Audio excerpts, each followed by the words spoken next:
Hello, pakita ko lang paano magluto ng masbus laham. Yan oh, ang sarap. Ang lambot. Ang lambot ng pagkaluto.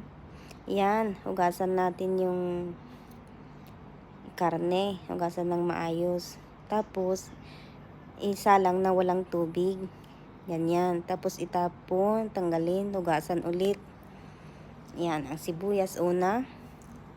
Igisa ang sibuyas. Tapos, lagyan ng nadiktik na bawang at luya, sili, yung mga spices nila. Yan. Gisa-gisa-gisa. Ilagay ng spices.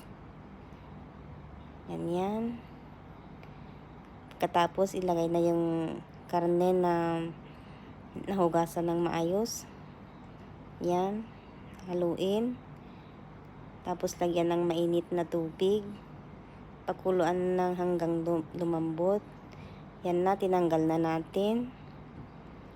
Tapos iprito na. Ngayon, magluto na tayo ng kanin. Yan. Yung Shariah vermicelli. Yan, pag-brownin. Tapos ilagay yung kanin. Tapos buhusan ng mainit na tubig. Ayan na guys. Tapos ng ating luto. Ang sarap na.